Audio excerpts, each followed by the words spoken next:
From the wind-swept steppes of Mongolia to the crimson walls of Delhi, a century unfolded in fire, a clash between two worlds, the riders and the cities, the steppe and the fortress, destruction and endurance. When the hoofbeats of Genghis Khan thundered through the gates of Punjab, few believed the young Delhi Sultanate could survive. Yet from the ashes and the smoke, Delhi not only endured, it learned. It turned fear into strength, defense into art.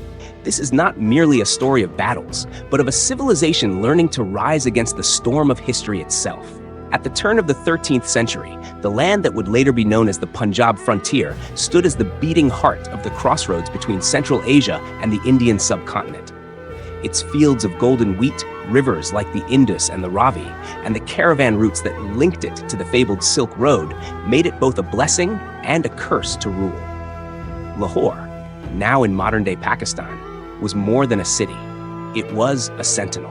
Whoever held Lahore held the western door to India, the entryway through which traders, pilgrims, and invaders alike had flowed for centuries. Yet beneath the tranquil hum of bazaars and the call of muezzins echoing from Lahore's mosques, tension simmered. The winds that swept across the plains carried whispers of an unstoppable force rising far to the north, a force that had already crushed empires from China to Persia. The world knew his name, Genghis Khan, the oceanic ruler, whose banners of the great Mongol Empire cast long shadows across the continent. By the early years of the 13th century, Genghis Khan had unified the fractious Mongol tribes into a war machine bound by iron discipline and a vision of conquest. His horsemen, each man a master archer and rider, could cross deserts faster than news could travel. They were as fluid as water, capable of encircling armies many times their number. From the frozen steppes of Mongolia, they poured southward into China, westward through Khwarezm, and toward the rich lands of Persia. But conquest, like fire, consumes until it meets resistance. When Genghis turned his gaze toward India, it was not ambition alone that drove him, it was pursuit. In the year 1221, a fugitive king galloped across the mountains toward the Indus River. Jalāl ad-Din Khwarazm-Shah, ruler of the once mighty Khwarezmian Empire, fled the wrath of Genghis Khan after his defeat on the plains of Central Asia. Behind him thundered the hooves of Mongol pursuers. Ahead lay the uncertain promise of refuge in the Indian lands. Reaching the banks of the Indus, today flowing through Pakistan, he made his fateful stand. Chroniclers speak of him turning his horse to face the oncoming tide of Mongols, fighting until the river itself seemed to bleed.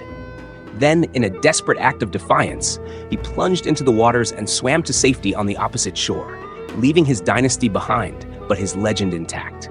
When Jalāl ad-Din crossed into the Punjab, he entered territory claimed by the Delhi Sultanate. Its ruler, Shams-ud-Din Iltutmish, was a seasoned sultan, prudent, pragmatic, and deeply aware of the delicate balance between diplomacy and survival. Messengers rode day and night to Delhi, carrying the Khwarezmians' plea for asylum. Jalāl ad-Din, weary and broken, sought alliance. He promised loyalty in exchange for protection against the Mongols. But Iltutmish understood too well the danger of compassion when it came to Genghis Khan. To shelter the hunted was to invite the hunter. In the great court of Delhi, today India's capital, the decision weighed heavily. The courtiers whispered of honor and kinship, of the duty to shelter a fallen Muslim king. Yet Iltutmish remained silent, eyes fixed on the horizon, where dust clouds marked the approach of Genghis's riders. At last he gave his answer. Jalāl ad-Din would not be received. The doors of Delhi remained closed. This decision, cruel as it seemed, was an act of survival. Iltutmish's refusal signaled both to the Mongols and to his own nobles that the Sultanate would not entangle itself in wars it could not win. It was a gesture of calculated neutrality, acknowledging the terror of the Mongol horde yet maintaining the sovereignty of his own realm. Jalāl ad-Din moved on, his followers scattered, and Genghis's forces swept briefly through the Punjab in pursuit before turning back toward Central Asia. Those Mongol horsemen who entered Punjab in 1221 left devastation in their wake. Villages burned, crops trampled, and the once bustling routes of trade fell silent beneath the weight of fear. Lahore, though spared total destruction, trembled at the echo of their hooves. For the first time, the Sultanate of Delhi, still a young empire built upon the ruins of earlier dynasties, faced the possibility of annihilation from the north. Iltutmish's refusal to harbor Jalal ad-Din would later be judged by historians in two voices. Some saw it as cowardice, a failure to defend the faith and offer refuge to a fallen ally. Others saw wisdom, a rare moment of restraint in an age of reckless ambition. Whatever the judgment, his decision bought Delhi time. The Mongols, having accomplished their immediate goal of scattering the Khwarezmians, withdrew beyond the Hindu Kush mountains. The storm had touched the frontier, but the heart of India still beat unharmed. For the people of Punjab, however, the scars remained. Farmers who once tilled fertile lands along the Ravi and Beas rivers now tended ashes. Survivors whispered of strange riders with faces veiled in dust, their arrows falling like rain. The name Mongol became a ghost story told to children, a warning of the fury that could descend from the mountains without warning. In the years that followed, Iltutmish strengthened his borders. He ordered new watchtowers along the western approaches and reorganized the army to better respond to northern threats. Diplomats were dispatched to neighboring kingdoms, forging alliances meant to create buffers against any future incursions. Delhi's scribes, meanwhile, chronicled the event in sober tones, perhaps not realizing they were recording the first note in a century-long symphony of war between the Mongol world and the Indian subcontinent. The events of 1221 were but the prelude to a greater storm. The Mongols had tested the gates and found them unguarded, yet the prize, Delhi, remained beyond their reach. Their withdrawal was temporary, not defeat. The frontier of Punjab, scorched and shaken, stood like a scar upon the body of India, reminding every ruler thereafter that the path from the steppes to the subcontinent was not closed, only watched. And so the western gate remained open. On the winds of the northwest came the smell of smoke and iron, carried from lands where empires had burned. Delhi's Sultan understood that the question was not if the Mongols would return, but when. The Sultanate's soldiers sharpened their blades, the artisans of Lahore rebuilt their homes. Traders resumed their caravans, though their eyes lingered too long on the horizon. The Punjab frontier, today divided between India and Pakistan, became both a shield and a promise. A shield against the fury of the steppe and a promise that the subcontinent, though shaken, could adapt and endure. When later generations spoke of the wars between the Mongols and Delhi, they would trace every echo of hoofbeat, every spark of resistance, back to this moment, the year when Jalal ad-Din crossed the Indus and the Mongol banners first appeared beneath the sun of the Indian plains. The storm had only brushed the gate, but its warning thundered across the ages. The winter wind that swept across the plains of Punjab in the year 1241 carried more than frost. It carried omens.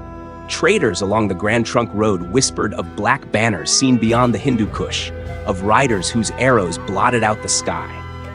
By the time word reached Lahore, now in modern-day Pakistan, it was already too late. The Mongols were coming. They descended from the northwest like a storm breaking across the frontier, led by a commander named Mongol, one of the many generals of the Mongol dominions that stretched from China to the Caspian Sea. Their target was not random. Lahore was the jewel of the Punjab, a thriving city of scholars, merchants, and artisans. Whoever controlled it could open or close the gateway to Delhi itself. As the first snow dusted the rooftops of the walled city, the people of Lahore prepared as best they could. The governor, left with limited troops and no reinforcements from Delhi, ordered the gates barred and the markets emptied. Yet everyone knew that against the Mongols, walls were only delay, not salvation. Night fell heavy and bitter. The stars hung low, and the cold made breath visible in the dark. Then, faintly at first, came the sound, the rhythmic thunder of hooves. It grew until the very ground trembled. Dogs howled, children cried, and the watchmen on the ramparts lit their signal fires, though none would come to their aid. Mongol's army appeared out of the night. Endless ranks of horsemen clad in lamellar armor, their fur-lined cloaks whipping in the wind, torches in hand. When the assault began, it came like lightning. Flaming arrows arced over the city walls, turning the night into a crimson dawn. Siege engines brought piece by piece through the passes, hurled stones and burning pitch against the gates. The defenders fought desperately, their spears glinting in the firelight, their cries drowned by the pounding drums of the Mongol vanguard. The city held for less than a day. When the gates finally fell, the storm poured in. narrow alleys became rivers of chaos. Mongol cavalry rode through the streets, cutting down anyone who stood in their way. Houses burned, their thatched roofs collapsing in waves of sparks. The air was filled with smoke, screams, and the crackle of fire consuming wood and flesh alike. The great mosques and caravanserais that once echoed with prayer and trade now stood as hollow shells, blackened by flame. Contemporary chroniclers wrote with horror that Lahore was washed in blood. Men were slain in their homes, women and children taken captive, treasures looted. Libraries burned, silencing scholars whose works had tied Punjab to the broader Islamic world. The Mongols did not occupy Lahore. They did not need to. Their message was carved in ash. Resistance was futile. When the dawn came, it revealed a city in ruin. Smoke rose in thin gray pillars, and the bodies of the fallen lined the banks of the Ravi River. Those who survived stumbled through the wreckage, searching for loved ones or food among the smoldering ruins. The winter sun brought no warmth, only the bitter reality that Lahore, the proud sentinel of the West, had fallen. The devastation of 1241 was not merely a local tragedy. It struck at the heart of Punjab's economic and social fabric. The fertile lands surrounding Lahore, once the granary of the region, lay untended. Fields froze without farmers to plow them. The intricate trade networks that connected Punjab to Multan, also in present-day Pakistan, Sindh, and Delhi, collapsed as caravans ceased to travel the dangerous roads. Markets in Delhi saw prices soar as grain and textiles became scarce. The Sultanate's treasury bled silver, trying to stabilize its provinces. For months, the smoke of Lahore's ruin drifted eastward, a grim reminder visible even from the upper reaches of the Sutlej. Refugees poured into nearby towns, Amritsar, Dipalpur, and Uch Sharif, all now within modern Pakistan, bringing stories that chilled the blood of every listener. They spoke of the precision of the Mongol onslaught, the swiftness of their retreat, and the eerie silence that followed. In Delhi, the court of Sultan Alauddin Masud Shah, successor to the earlier Iltutmish line, trembled at the news. The Mongols had not yet threatened Delhi directly, but the message was clear. The northwest frontier was porous, and the empire's defenses were little more than parchment before fire. Council after council convened within the sandstone halls of the capital. Some called for vengeance, others for negotiation. Yet beneath every voice ran the same undercurrent of fear. The Sultan's advisors, men hardened by politics but not by war, debated the impossible. How could they defend an empire against enemies who appeared like ghosts and vanished just as swiftly? It was during these uneasy sessions that the idea of fortification took root, a chain of outposts, garrisons, and fortified cities stretching from Multan to Delhi. The Sultan ordered an audit of military strength. New horses were to be bred, old fortresses repaired, and the army restructured to include more mobile cavalry. It was the first attempt at a coherent frontier defense system in India's medieval history. But reforms take time, and the memory of Lahore's fall lingered like a curse. For years, the city remained a scar upon the land, its burned quarters gradually reclaimed by traders and artisans too stubborn to abandon it. The reconstruction was slow and painful. The once bustling bazaars reopened, though smaller and quieter. The mosques were rebuilt with brick instead of timber, and new walls rose, thicker, higher, but still bearing the shadow of 1241. The Mongols, having delivered their message, withdrew beyond the Indus. Their foray into Punjab was not a conquest, but a demonstration, a warning of what would come should Delhi ever challenge their dominion. Yet in the ashes of Lahore lay an unintended consequence. The Delhi Sultanate, shaken but not broken, had learned its first great lesson in survival. The attack revealed the vulnerability of India's northern flank, but it also awakened its rulers to the necessity of adaptation. The frontier could no longer be an open plain inviting invasion. It had to become a shield forged through vigilance and reform. Lahore's suffering, immense as it was, bought time for Delhi to rethink its destiny. As spring returned to the Punjab and the fields began to turn green again, a weary traveler might still find, amid the ruins, fragments of a once proud city, a section of wall charred black, a minaret cracked by fire, a sword half buried in the dust. Each fragment told the same story, that in the winter of 1241, Lahore stood at the meeting point of two worlds, the steppes and the subcontinent, and was consumed by the storm that passed through. In the centuries that followed, poets and chroniclers would remember that winter not only as a tale of destruction, but as the moment the Delhi Sultanate awoke to the reality of its northern peril. Lahore had fallen, but in its ashes was born the understanding that the Mongol threat would not fade. The Western Gate had been struck once again, and the echo of that blow would shape the defenses, politics, and imagination of India for generations to come. The fall of Lahore had left Punjab bruised and exposed, its fields still blackened from the fires of 1241. Yet as the ashes cooled and Delhi's rulers vowed to rebuild, the Mongol menace did not vanish. It merely changed its shape. The next half-century would not bring the grand invasions of later years, but a different kind of torment. Small, swift strikes that came without warning and left only ruin behind. From the mountain passes of the Hindu Kush to the wide plains near Multan, now in modern-day Pakistan, bands of Mongol horsemen appeared like shadows.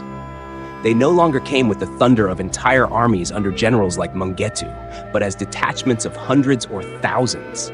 Raiders sent to plunder, to test defenses, to remind the Sultanate that the frontier was never safe.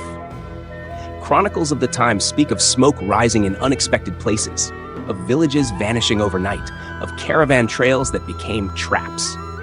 These were not campaigns aimed at conquest. The Mongols were masters of movement, and their true weapon was unpredictability. They struck when the snow melted in the passes, driving their horses through the Khyber and Bolan corridors into the Punjab plains. Laden with loot and captives, they would retreat before Delhi could respond. The Sultan's soldiers, scattered across garrisons, often arrived only to count the dead. It was war without banners or declarations, an unending series of wounds that never healed. For the rulers of Delhi, this new kind of warfare posed a different challenge. The Sultanate of the mid-13th century was vast, stretching from Bengal in the east to Sindh in the west. Yet its armies were always pulled thin, defending internal rebellions, suppressing rival claimants, maintaining the roads and trade routes that fed its capital. Every new Mongol raid forced Delhi to shift troops from one province to another, weakening stability elsewhere.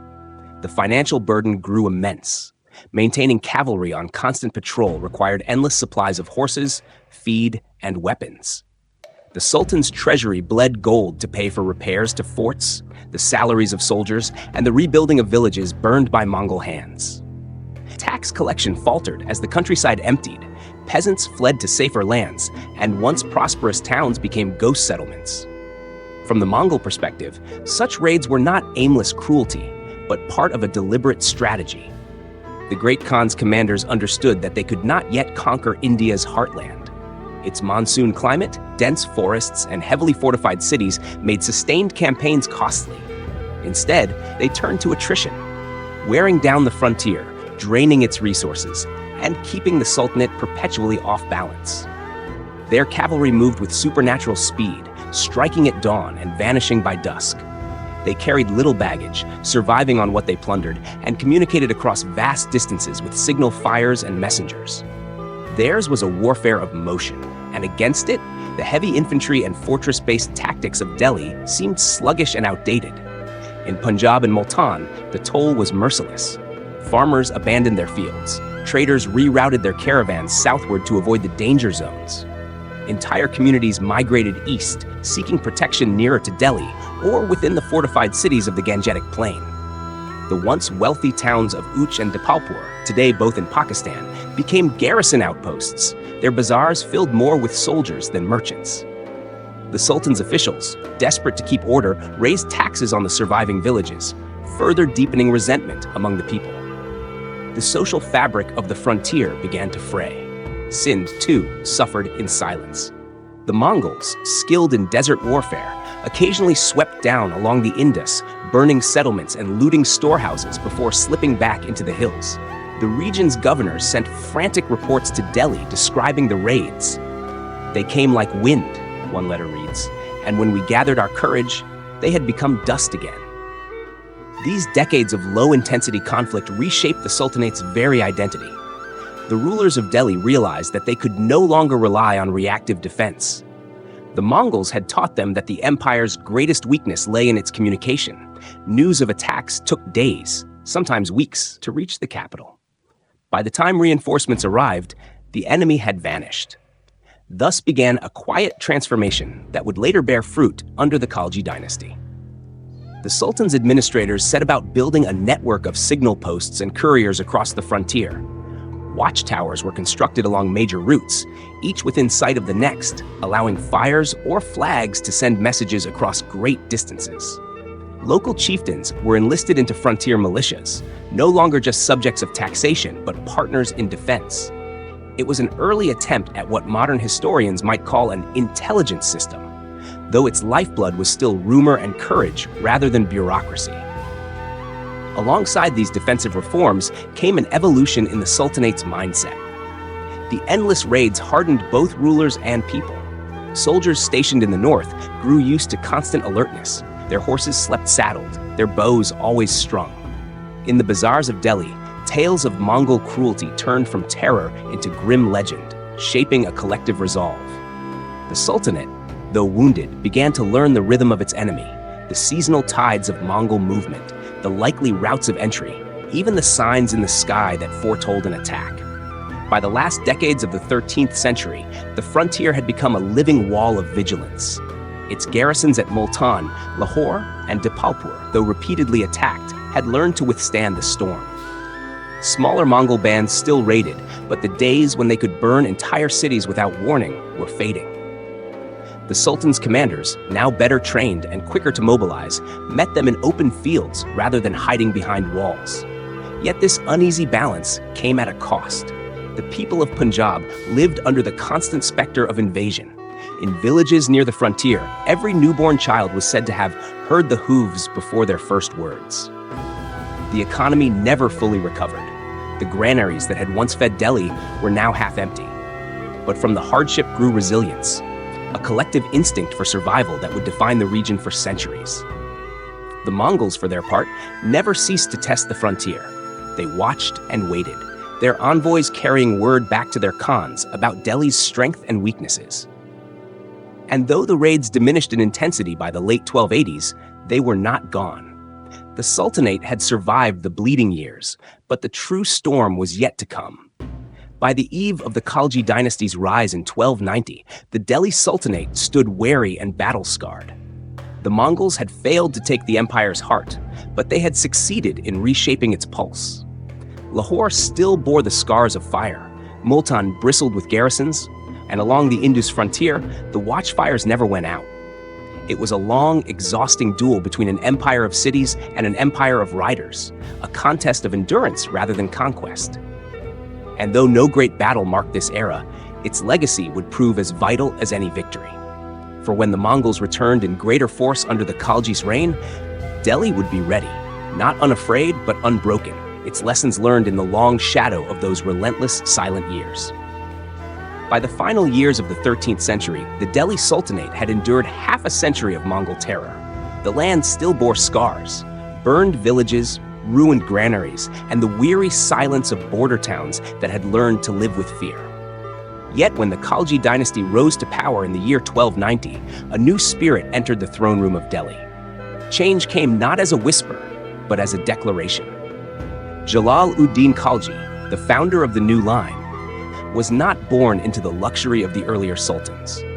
A soldier before he was a ruler, he understood the pulse of war better than the politics of silk-robed courtiers. His rise marked a transformation. The empire of palaces became an empire of camps. Under his rule, the Sultanate began to shed its image as a reactive defensive realm and turn instead toward calculated aggression. The Khalji court reorganized its hierarchy to favor the military. The Sultan surrounded himself not with poets and philosophers, but with commanders hardened by years on the frontier. Training grounds sprang up around Delhi, and recruitment drew from both Turkic elites and local Indian converts, a blend of discipline and diversity. For the first time in decades, the Sultanate's army was not only a shield, but a sword. It was a timely evolution, for in the year 1292, the Mongols tested Delhi once again. A contingent of riders crossed the passes into Punjab, led by a commander named Ulgu.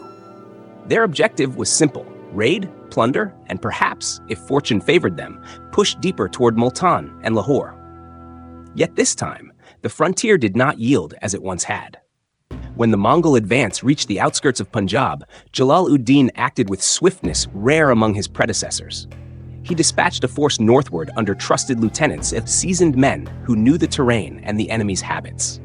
They moved not in lumbering columns, but in small, nimble units, each trained to respond to ambush with ambush, speed with speed. The encounter that followed was brief but telling.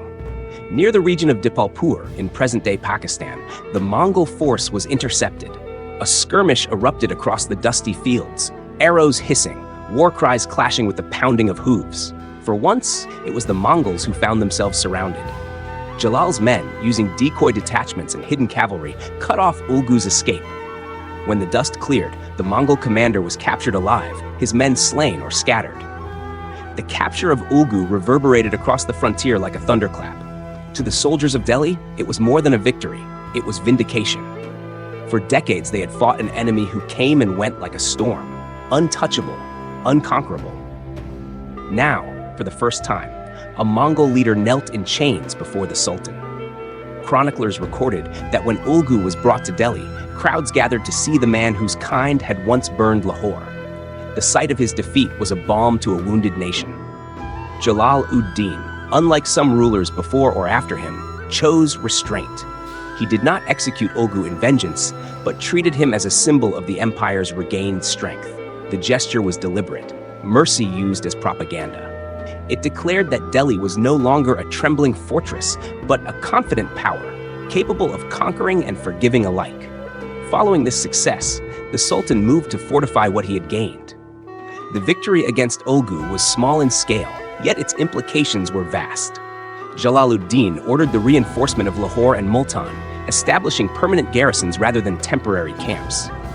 Fort walls were repaired, armories stocked, and local militias trained to sound alarms and hold positions until reinforcements could arrive. The frontier, once a line of ruins, began to take shape as a network of strongholds. Just as important was the Sultan's policy of reconciliation and alliance. Jalāl-ud-Din understood that a frontier could not be defended by soldiers alone. It required loyalty from those who lived upon it. He reached out to local chieftains, Rajputs, Afghans, and other leaders of border tribes, offering titles, land, and trade privileges in exchange for their cooperation. In doing so, he wove a fabric of interdependence that extended Delhi's reach far beyond its walls. Many of these frontier chiefs became the first line of intelligence, alerting the capital when Mongol scouts were sighted. The Sultan also restructured the taxation of frontier provinces. Instead of heavy levies that bred resentment, he reduced burdens for those contributing men and supplies to the defense. Roads were improved, allowing swifter movement of troops and information. Where previous rulers had seen the Northwest as a wasteland to be endured, Jalāl-ud-Din saw it as the empire's armor. Under his rule, the rhythm of the Mongol incursions began to falter. The constant raids that had plagued Punjab and Sindh slowed.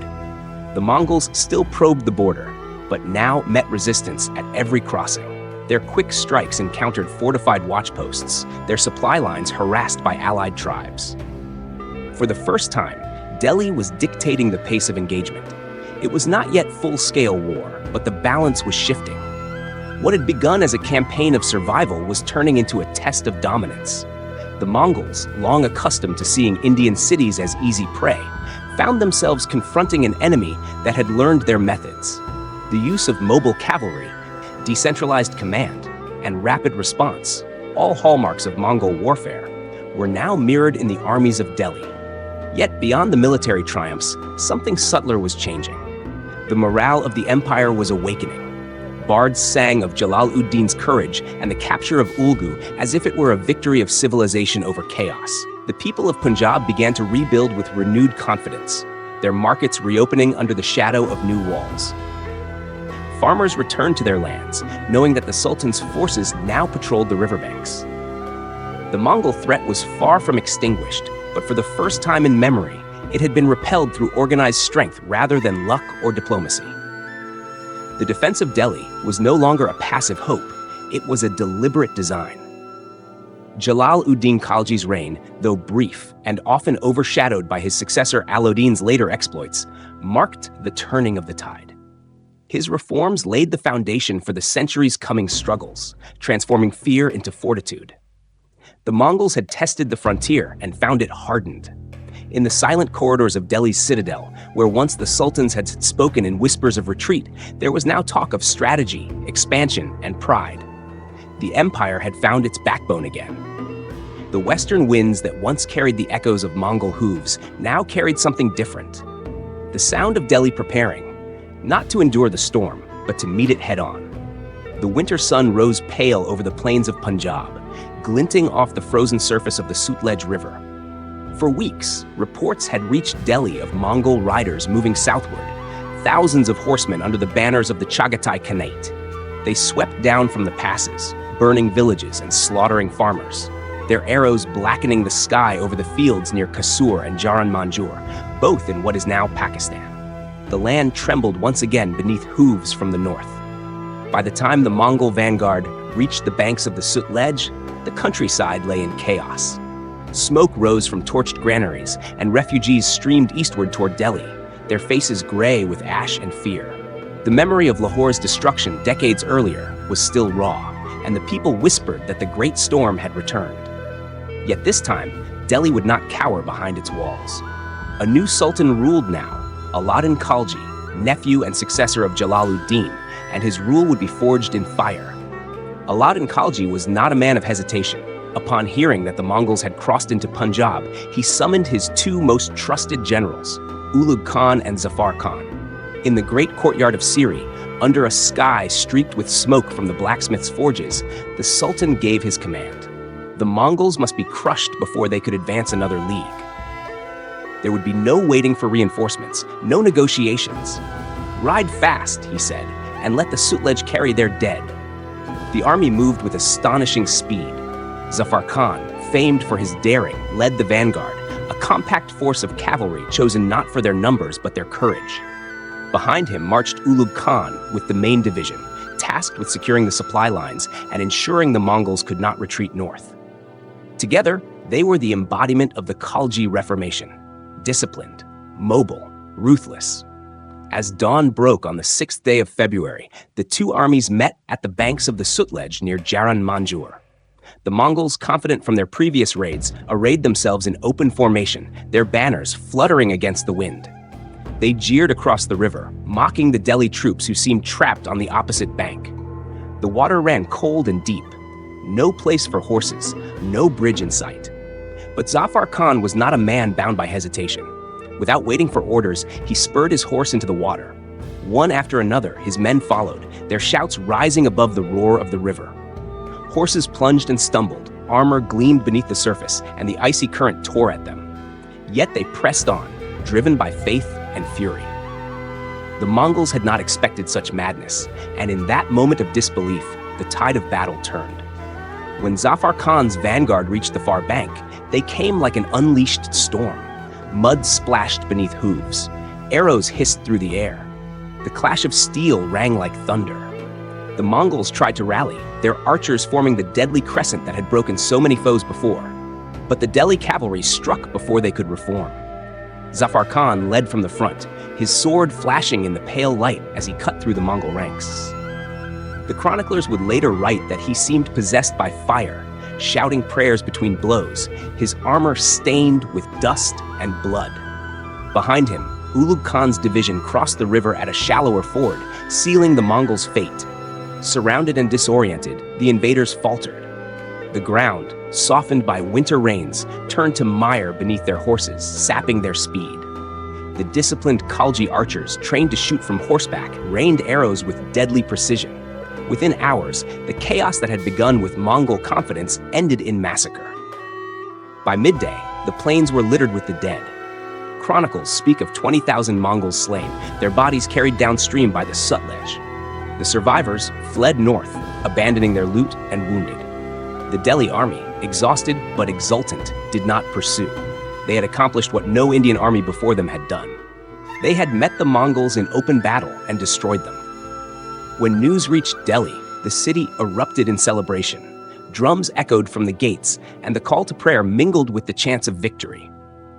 The people who had once whispered of Mongol invincibility now shouted the names of their defenders. In the bazaars, ballads spread of Zafar Khan's charge across the river, a feat so daring that even the Mongol chroniclers later recorded it with awe. Alauddin Khalji, though not present on the battlefield, understood the magnitude of the triumph. He received his generals in the Hall of Audience, where incense still burned from the morning prayers. As they laid the Mongol standards at his feet, he spoke few words, but his eyes gleamed with something more powerful than satisfaction: certainty. The frontier could be held. The empire could stand. This victory at Jaran Manjur did more than repel an invasion. It reshaped Delhi's military philosophy. The Sultanate had at last found a formula that matched Mongol ferocity with its own kind of discipline.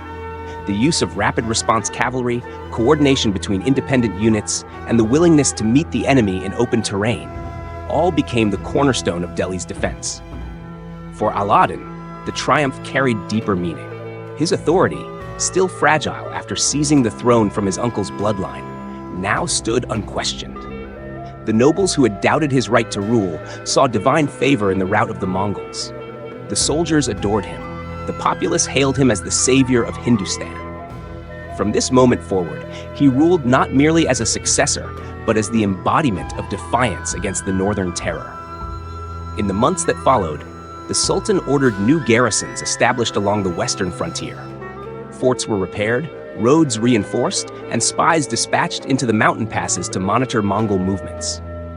Lahore, long a symbol of loss, was now guarded by a standing army. The river Sutlej, once a line of fear, had become a line of triumph. The Mongols would return again, for their pride could not bear defeat, but the Battle of Jaran Manjur marked the beginning of their decline in India. They had been met on their own terms: mobility against mobility, courage against terror, and found wanting. As the sun set over the blood-streaked waters of the Sutlej, the cries of victory echoed across the plain. The soldiers of Delhi, weary yet unbroken, knelt in prayer beside their horses. The river carried the bodies of the fallen away, but their memory would flow through history like the Sutlej itself, swift, fierce, and eternal. That day, the winds of the frontier shifted. The empire that had once trembled now stood tall, and the name of Zafar Khan became a legend, whispered by soldiers for generations. The man who crossed a river to meet the storm and turned it back. The summer of the year 1303 brought with it not monsoon rains, but the black banners of war. From the northern horizon, dust rose like smoke, announcing the arrival of the Mongols once more. This time, they came in terrifying strength. Tens of thousands under the command of Taragai, one of the boldest generals of the Chagatai Khanate. Their target was no longer the frontier towns of Punjab or the markets of Multan. It was the heart itself, Delhi. Fate had chosen its moment cruelly. Sultan Alauddin Khalji, still basking in the glory of his earlier victories, had sent two of his best armies south to lay siege to the Rajput stronghold of Chittor in present-day Rajasthan, India. The capital stood stripped of its main fighting force, its defenses manned only by garrison troops and hastily raised levies. When news arrived that the Mongols had crossed the Indus and were marching straight for the capital, panic rippled through Delhi like a fever. The royal court, usually resplendent with gold and ceremony, turned cold and silent. Within the marble corridors of the palace, oil lamps burned low as courtiers whispered the unthinkable. The invaders were at hand. Sultan Alauddin returned in haste, riding for days without rest, his armor still dusted with the red soil of Rajasthan. When he reached the city gates, the air hung heavy with fear. From the battlements, one could already see the far-off glow of burning villages to the northwest. Alauddin found his city unprepared for a siege. The old walls of Delhi could not withstand a full assault, and the newer citadel, the Fort of Siri, was still under construction. Yet necessity has a way of transforming weakness into will. The Sultan ordered the half-built fort completed overnight. Laborers, soldiers, and even civilians were pressed into service. By torchlight, they hauled stone, raised palisades, and dug trenches. The sound of hammers and shouted commands filled the night, a desperate symphony of survival. Within the palace, tension was suffocating. The great halls that once rang with music now echoed with the rustle of armor. Messengers hurried through the corridors carrying maps and orders, their faces pale in the lamplight. The Sultan, sleepless and grim, conferred with his generals over a table strewn with reports. Outside, the people of Delhi huddled in prayer. The mosques overflowed, and even the cynical merchants of the bazaar offered food to soldiers passing in the dark. Then one night, the Mongols arrived. From the ramparts of Siri, the watchmen saw the fires first.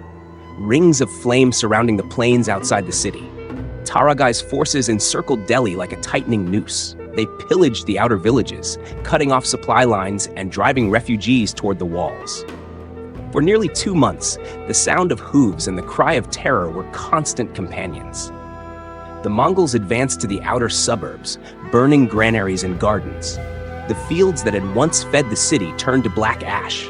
From the walls, the defenders could see the smoke rising in endless spirals against the horizon. But the invaders found something they had not expected: resistance. The newly strengthened fortifications of Siri stood defiant, its walls bristling with archers. Day after day, the Mongols probed for weakness. Their siege engines hurled stones. Their horse archers loosed volleys of arrows that darkened the sky. The defenders replied in kind, their own arrows singing from the battlements, their boiling oil spilling down upon ladders. Every gate was guarded, every breach repaired by nightfall. Taragai's forces could surround the city, but they could not break it. Within the fort, life hung on a thread. Food grew scarce, water was rationed. The Sultan, refusing luxury, ate from the same coarse rations as his men. He walked the ramparts at dusk, inspecting the defenses, his cloak fluttering in the hot wind. Chroniclers wrote that he never allowed his sword to be taken from his side, not even when he slept. His presence became a rallying point, a reminder that Delhi would not yield. Weeks dragged into months. The Mongols, unable to breach the walls, began to suffer from hunger themselves. The land around Delhi had been stripped bare. Their horses grew thin, their supplies dwindled. Summer's heat became unbearable, and disease crept through the camps. Taragai, realizing the futility of prolonged siege, ordered his army to withdraw. The retreat was as sudden as their arrival. The steppe riders melted away into the northwest, leaving behind a wasteland and a shaken but unbroken city. When the last of their banners vanished beyond the horizon, Delhi breathed again. The streets filled with people emerging from cellars and prayer halls, blinking in disbelief that the city still stood. But the victory was hollow. The scars were deep. The outer districts lay in ruin, the granaries empty. Thousands had died of starvation or disease. The smell of smoke clung to the air for weeks. Yet from this ordeal came transformation. Alauddin Khalji, recognizing how close his empire had come to ruin, resolved that never again would Delhi be caught unguarded. He launched a vast reconstruction of the capital's defenses. The Siri fort, born in desperation, became the centerpiece of the new military city, surrounded by moats and thick walls of red sandstone. Garrisons were stationed permanently in key provinces, communication lines were tightened, reserves of grain and weaponry were stockpiled for future crises. The siege of 1303 did not end with conquest or surrender, but its meaning was profound. It proved that even the might of the Mongol cavalry could be blunted by resolve and preparation. It also revealed to the Sultan the fragility of empire, the thin line between dominion and downfall. Delhi had been touched by the fire, but not consumed. The Mongols had reached the gates of the greatest city in India and found them unbreakable. For Alauddin Khalji, this was both a warning and a revelation. The storm from the steppes had struck his capital and failed. From that day forward, his rule hardened, his policies grew sharper, his armies larger. The Sultan, who had once been a conqueror, became, above all else, a guardian of his city, his people, and the idea that Delhi would stand, even when the world itself trembled. In the hushed corridors of the royal citadel, the scent of oil lamps mingled with the faint tang of parchment and steel. The siege of 1303 had left Delhi shaken but unbowed, and the memory of Mongol banners flickering beyond the city walls haunted the palace like a lingering shadow.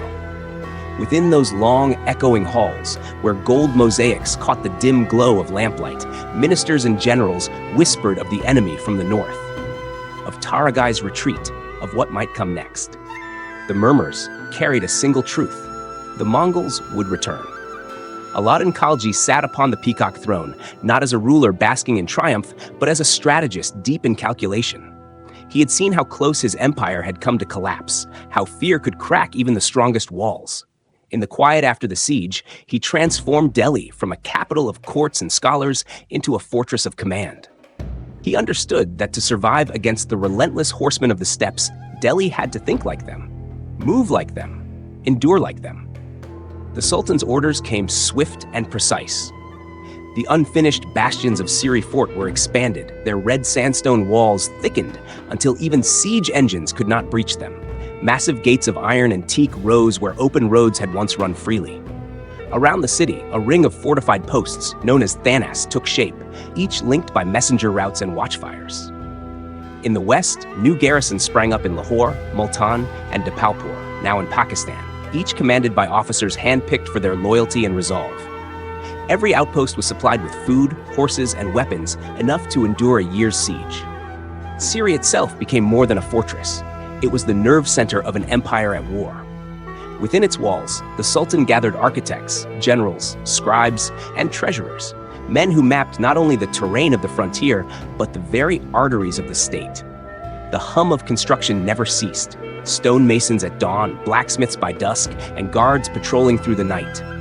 The city pulsed like a great engine, forged from fear and ambition alike. But even walls of stone could not hold if the treasury crumbled.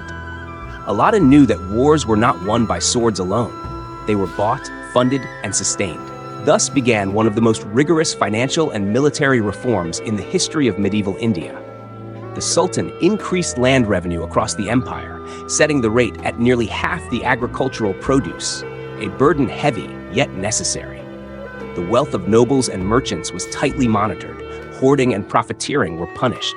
No gold left the vaults without his seal. From the royal treasury poured new coinage to equip and feed an army now larger than any Delhi had ever seen. Salaries were standardized, paid directly from the state to prevent corruption among officers. A census of soldiers and horses ensured that no man could claim pay for absent troops, a practice that had bled previous rulers dry. The Sultan's scribes recorded every name, every mount, every weapon, turning the army into a living ledger of precision. To keep the war machine fed, Alauddin ordered the creation of vast storehouses along the frontier. Grain was stockpiled not only for soldiers, but for the civilians who might one day shelter behind the city's walls. Blacksmiths forged arrowheads in bulk. Leatherworkers produced thousands of quivers and saddles. Stables filled with horses imported from Arabia and Central Asia. In the forges of Delhi, the clang of hammer against iron became the empire's heartbeat. The Sultan's reorganization extended beyond resources. It reached into the very soul of command. The army was divided into three great arms: the main force stationed in Delhi, the frontier divisions defending Punjab and Multan, and the Mobile Reserve, an elite corps ready to strike wherever the Mongols appeared. This triad allowed the empire to move with unprecedented speed. Communication between garrisons was strengthened through signal towers and a network of riders, ensuring that no attack went unanswered. The court itself transformed into a war council. Gone were the days of poetry recitals and leisurely audiences. In their place came maps, logistics, and long nights of debate. Ministers once valued for eloquence now found themselves judged by their ability to supply soldiers or secure provisions. Yet even amid this militarization, Alauddin ruled with an iron balance. He was no brute conqueror. He was a craftsman of control. Those who saw him in these years described a man whose gaze burned with intent. He spoke little but observed everything. The posture of an officer reporting news from Lahore, the tremor in a treasurer's hand as he counted coin, the tone of a messenger delivering rumors from the frontier. To his subordinates, he seemed tireless. To his enemies, implacable. Where others saw chaos, he saw patterns. The Mongols' raids were no longer random in his eyes. They were rhythms to be read, studied, and countered. Alauddin's palace became a labyrinth of secrecy and surveillance. Spies moved unseen through the markets and taverns, gathering whispers of discontent.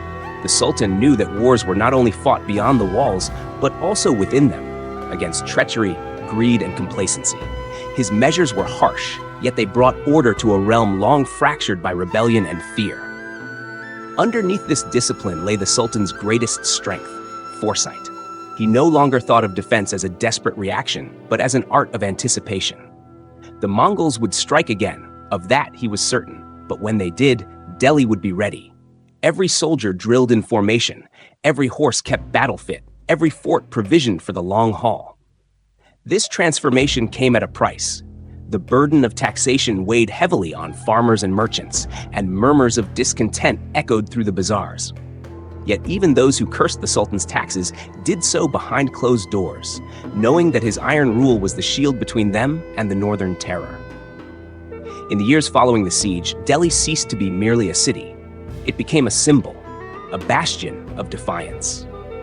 Travelers from as far as Persia and Arabia spoke of its disciplined armies, its impregnable walls, and its ruler who governed like a general even from his throne.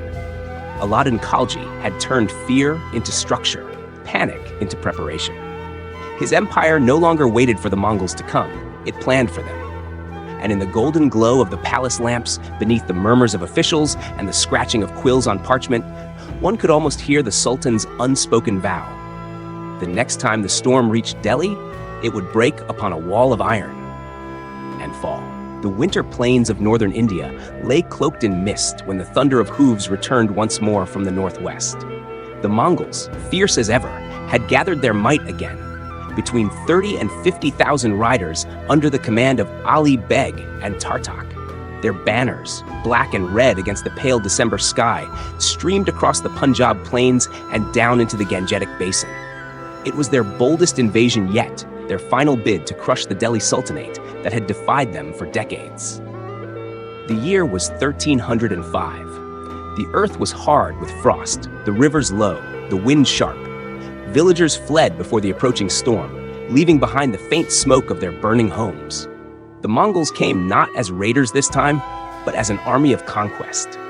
They aimed to reach the capital, to do what Taragai's siege 2 years earlier had failed to accomplish. They believed Delhi's strength had been stretched thin by years of constant defense. They could not know that the Sultanate, under Alauddin Khalji, had transformed itself into a fortress state prepared for this very moment. When word reached Delhi that the Mongols had crossed into the Gangetic Plain, Sultan Alauddin did not hesitate. He summoned Malik Nayak, one of his finest commanders, and placed the fate of the frontier in his hands. Malik Nayak was not a man of silk and ceremony, but of scars and silence, a soldier forged in years of border war. The Sultan's command was clear.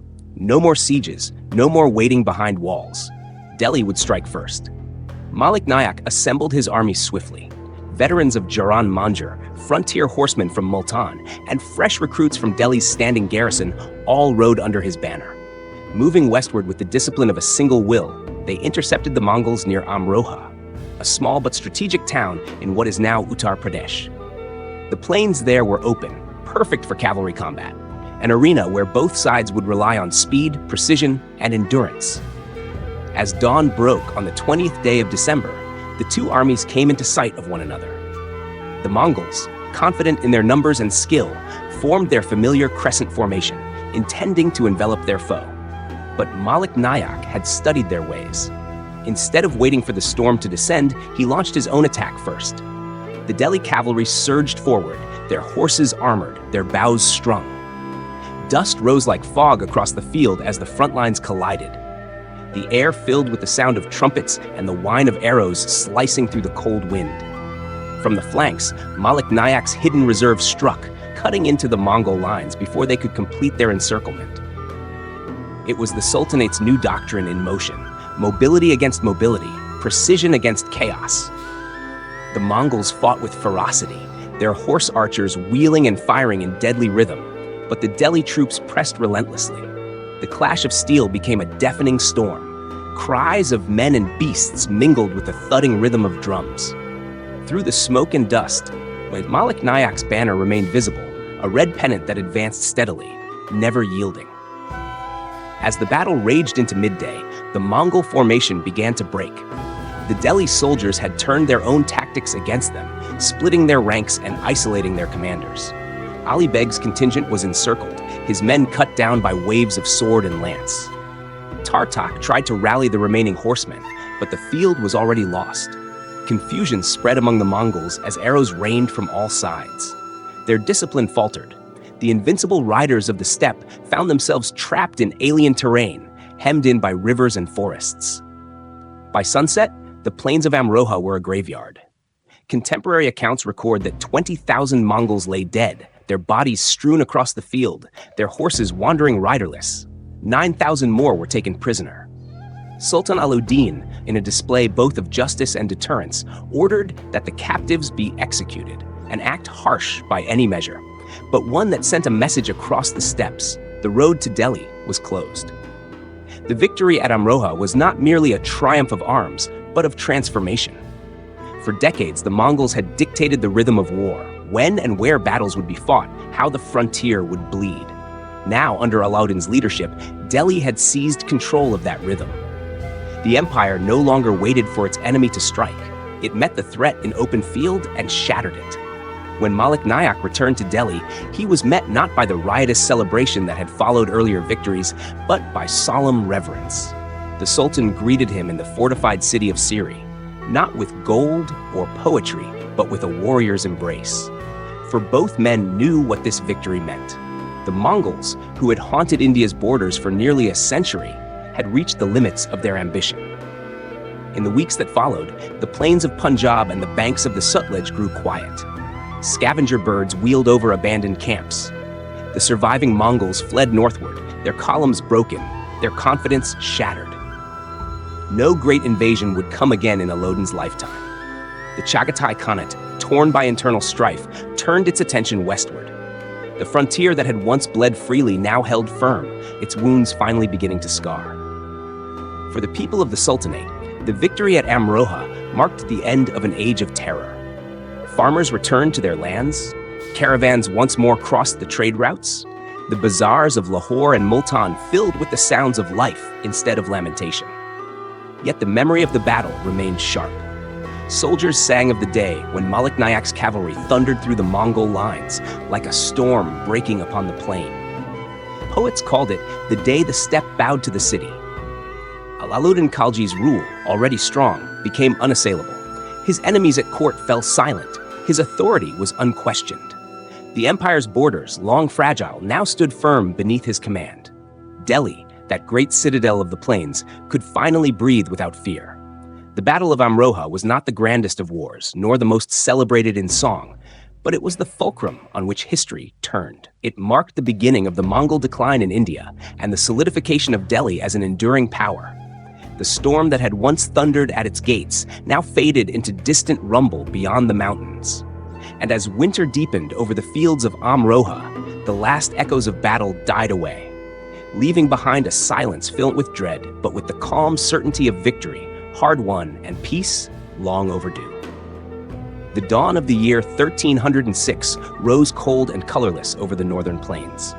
The rivers of Punjab, Indus, Jhelum, and Ravi, ran low and sluggish under the pale winter sun, their waters glinting like dull blades. Yet across those waters came the sound of thunder once more. The Mongols had returned for the last time. This final invasion, commanded by Dua Khan of the Chagatai Khanate, was meant to redeem their honor after the disaster at Amroha. 3 great divisions rode under the banners of his chosen generals: Kopek, Iqbalmand, and Taibu, each a veteran of the steppe wars. They crossed the mountain passes in unison, descending like 3 storms upon the Punjab. Their aim was clear: to crush the frontier defenses of the Delhi Sultanate, seize Lahore, and drive along the Ravi River, today flowing through Pakistan, toward the capital itself. But Delhi was ready. The empire Alauddin Khalji had forged was no longer a kingdom that trembled before the hoofbeats of the north. It was a war machine, disciplined, supplied, and vigilant. When word reached the capital that Dua Khan's forces had entered the frontier, Alauddin summoned his 2 most formidable commanders: Malik Kafur, his brilliant and ruthless general, and Malik Tughlaq, the stalwart defender of Punjab. They rode north with a host of veteran cavalry, their banners bearing the Sultan's crescent insignia. By the time the Mongol vanguard reached the banks of the Ravi, the defenders were already entrenched. The plain around the river shimmered with the movement of men and horses. Delhi's scouts had mapped every ford and crossing. Malik Kafur, known for his tactical genius, arranged his forces in 3 lines: archers in front, lancers in reserve, and mobile cavalry hidden behind the river's bend. Malik Tughlaq, grim and patient, commanded the left flank, anchoring the army against the current. The Sultan's orders were simple: hold the river, crush the crossing. When the Mongols arrived, the air itself seemed to shiver with their approach. From the opposite bank, Kopek's cavalry appeared, a dark tide of motion, their armor glinting like fish scales, their war cries carrying over the wind. The sky filled with arrows, a storm of steel and feathers that blotted out the sun. Horses screamed, men fell, and the battle was joined. The Mongols surged forward, attempting to cross the river at multiple points. Their horses plunged into the cold water, churning it into foam. But the defenders had been waiting. As the first wave reached midstream, Delhi's archers loosed their volleys. Arrows fell thick as rain, turning the surface of the river crimson. The Mongols pressed on, driven by the will of their generals. But the crossing became chaos, men and mounts tumbling together in the current. Then, Malik Kafur gave the signal. From behind the reed beds and sandbanks, the hidden cavalry of Delhi burst forth with a roar. They struck the Mongols as they struggled to climb the far bank, cutting into them with sabers and lances. Malik Tughluk's flank advanced in perfect unison, sealing the trap. The river became the battlefield's grave, a place where water, mud, and blood mingled until none could tell them apart. The Mongol army, split and disoriented, fought with desperate fury. Kopek led a charge to rally his men, but he found himself surrounded. Chroniclers write that he fought until his sword broke, that even when unhorsed, he struck with his fists until captured. By dusk, the battle was decided. Kopek lay in chains, Iqbal Man's corpse was shattered, Taibu's remnants fled north, abandoning their dead. Tens of thousands of Mongols perished, some cut down in the fight, others swept away by the river they had tried to conquer. As the sun set, its reflection burned red upon the Ravi, as if the river itself bore witness to the end of an era. The Delhi soldiers stood weary but unyielding upon the field, their armor dented, their banners torn yet still flying. For the first time in living memory, the frontier lay silent. The Mongols had been broken utterly. When news of the victory reached Delhi, the city erupted in celebration. Bells rang from mosques and temples alike. The people poured into the streets, praising the Sultan, who had held the world's most feared warriors at bay. Alauddin Khalji received the captives in his court, and Kopek, bound yet proud, was brought before him. The Sultan regarded him with cold respect before ordering his execution, a final gesture to close the chapter of Mongol terror that had haunted India for nearly a century. The aftermath was transformative. With this victory, the Mongols abandoned any hope of conquering Delhi or even holding Punjab. Their empire, riven by internal strife and succession wars, turned its attention westward toward Central Asia. The frontier that had long been a bleeding wound was now a hardened scar. Lahore, Multan, and Dipalpur were fortified permanently. New roads linked garrisons, and supply chains ensured that no future army could surprise the Sultanate. This triumph on the Ravi was more than a military success. It was a turning point in the history of South Asia. The Delhi Sultanate had proven itself a true bastion against the greatest conquerors the world had known.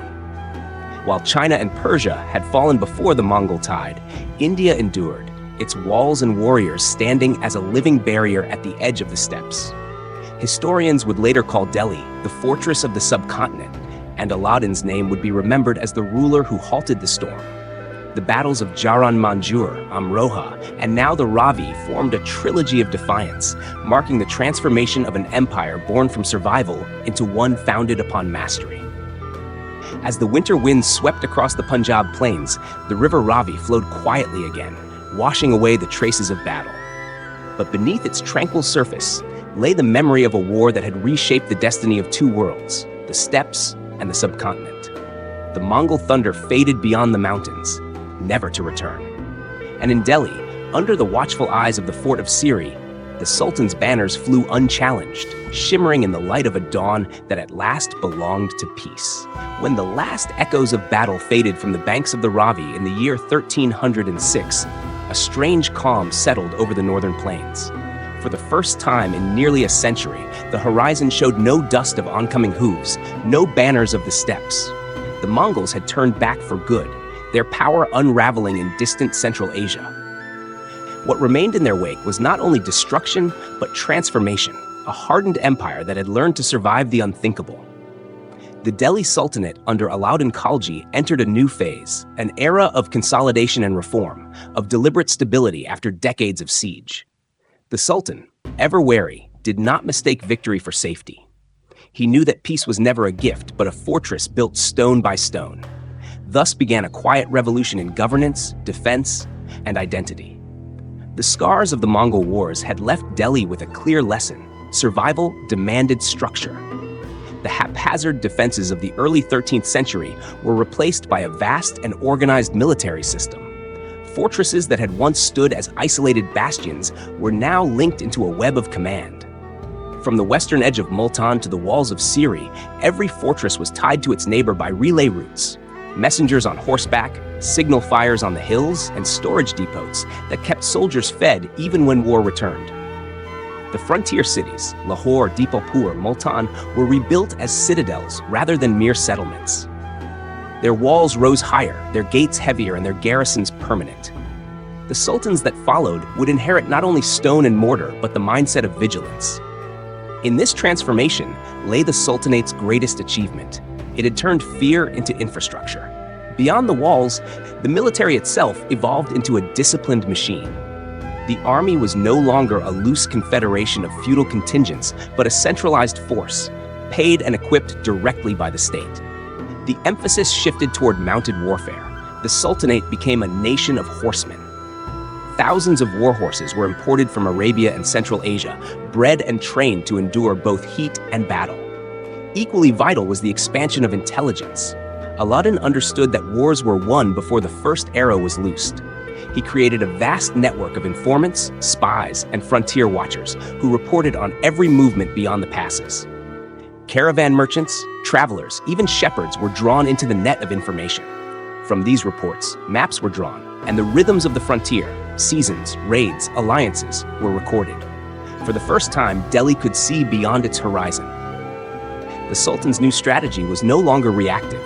Instead of waiting for invaders to appear, he struck preemptively, sending patrols to monitor the passes, fortifying river crossings, and deploying cavalry detachments to intercept raiders before they reached the plains.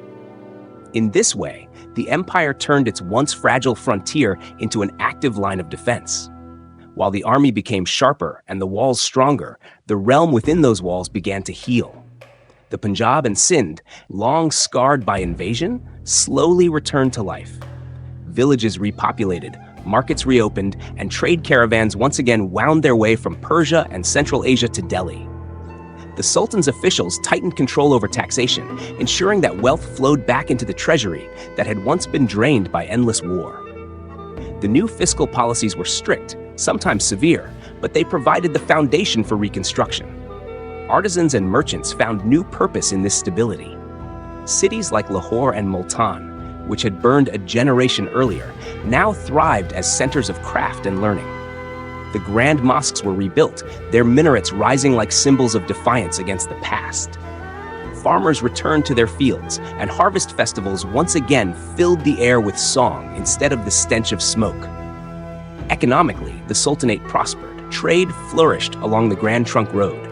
Goods from China, Persia, and Arabia passed through Delhi's bustling markets. The taxes collected from these routes funded further fortifications, creating a self-sustaining cycle of wealth and security. For a brief but brilliant period, Delhi stood at the crossroads of continents, a city both feared and admired, where soldiers and scholars walked the same streets. The cultural life of the Sultanate also reflected this new confidence. Chroniclers such as Amir Khusrau, poet, diplomat, and witness to the age, wrote of Delhi as the envy of the world, a city that had outlasted the mightiest of empires. His verses celebrated not only the Sultan's victories, but the endurance of the land itself. The rivers that ran red with blood, yet continued to nourish the earth. The people who rebuilt even when the ashes were still warm. This era of adaptation reshaped the very idea of governance in the subcontinent. Future dynasties, from the Tughlaqs to the Mughals, would inherit the Khalji model of a centralized, militarized state supported by an efficient bureaucracy and fortified borders. The frontier defenses that Alauddin built became the foundation for the subcontinent's enduring resistance against invasions from the northwest, a geographic vulnerability turned into an enduring strength. In this, the Delhi Sultanate achieved something remarkable. It did not merely survive the Mongols, it learned from them. It studied their swiftness, their organization, their relentless discipline, and mirrored these traits in its own armies. The empire that once feared the hoofbeats of the steppe now mastered the art of mounted warfare. The Mongols had come to destroy, but in their shadow, Delhi discovered how to endure. By the end of Alauddin's reign, the city that had once crouched behind its walls stood as the heart of a confident empire.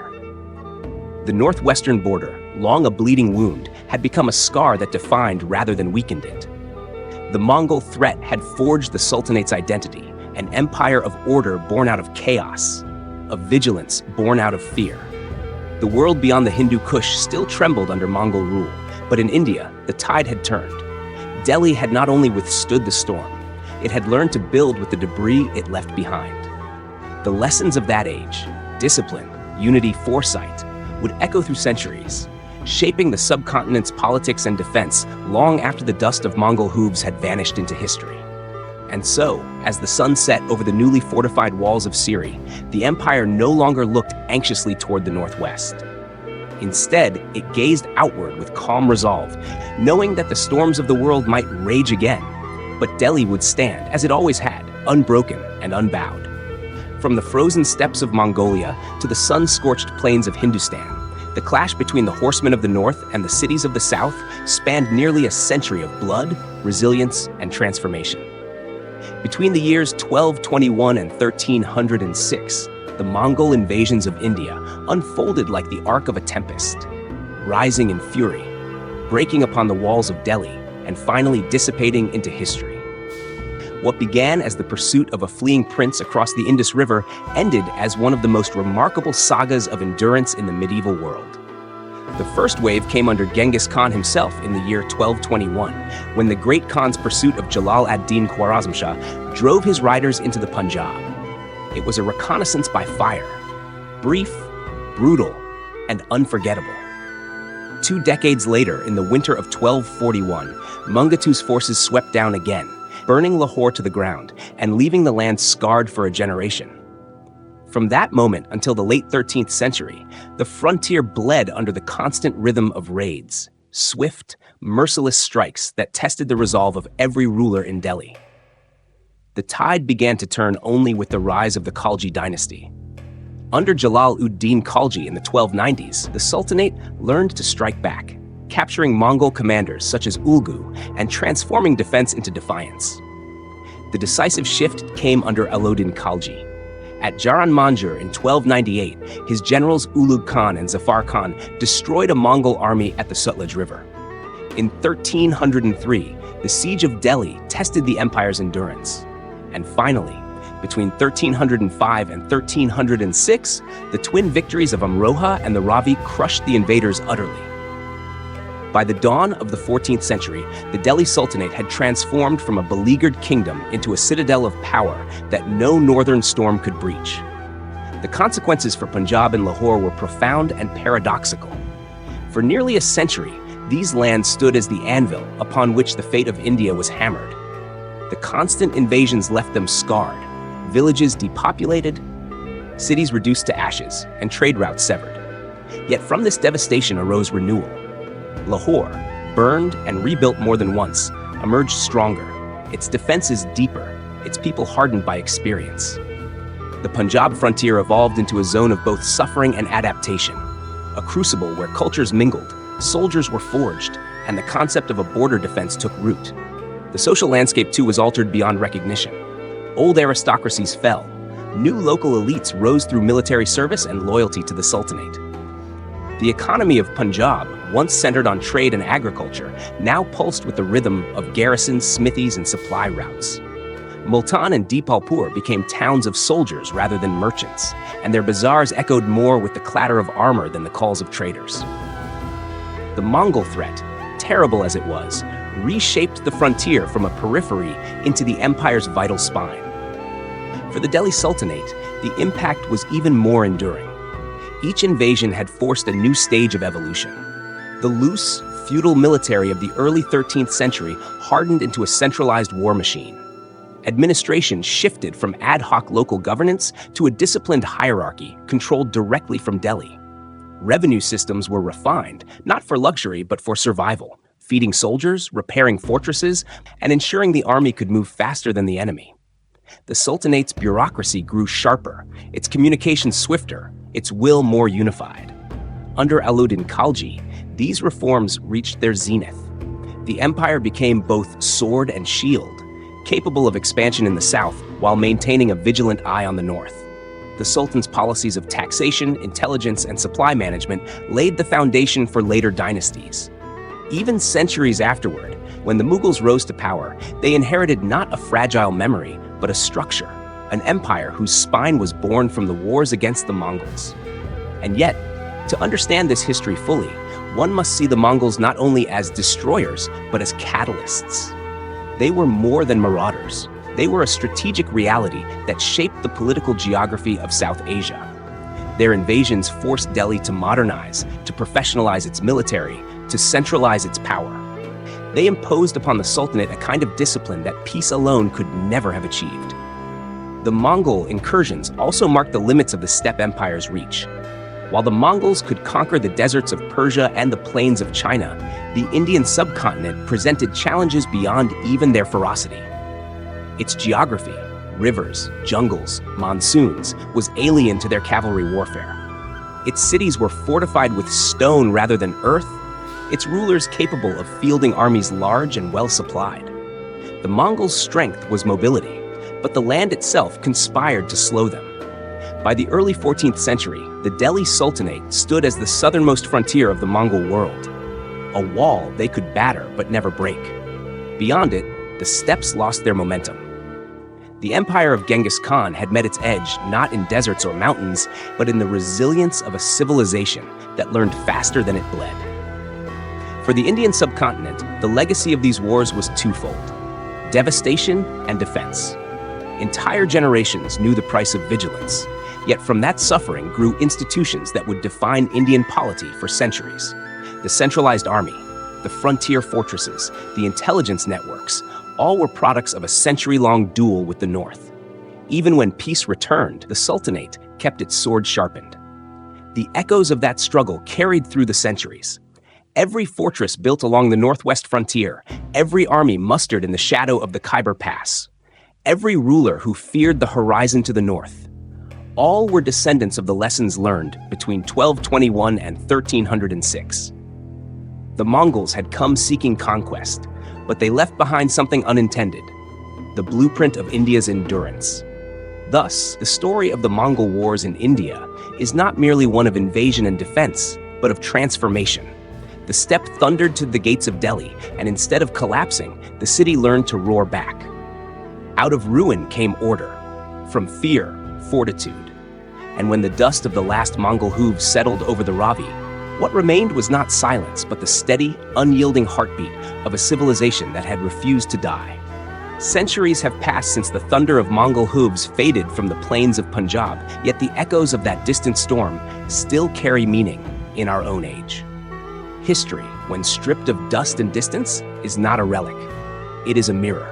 The Mongol invasions of the 13th and early 14th centuries remind us that every generation must face its own storms, whether they come as armies, crises, or challenges unseen. The Delhi Sultanate's struggle to survive and adapt offers lessons that reach far beyond its time, lessons in leadership, resilience, and the art of defense in an uncertain world. From the vantage point of today, the story of Delhi's endurance is not simply about battlefields. It is about strategy and foresight. The Sultanate faced a relentless enemy that moved faster, struck harder, and feared nothing. Yet instead of surrendering to despair, Delhi turned its weakness into wisdom. It built walls not just of stone, but of organization and discipline. Its leaders learned that true defense lies not in waiting for the enemy, but in understanding him. In a world still defined by shifting borders and sudden threats, that truth remains timeless.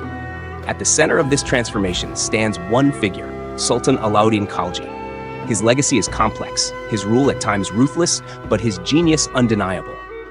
He was both general and governor, warrior and administrator, capable of commanding men in the chaos of battle and managing the intricate machinery of empire from the marble calm of his court.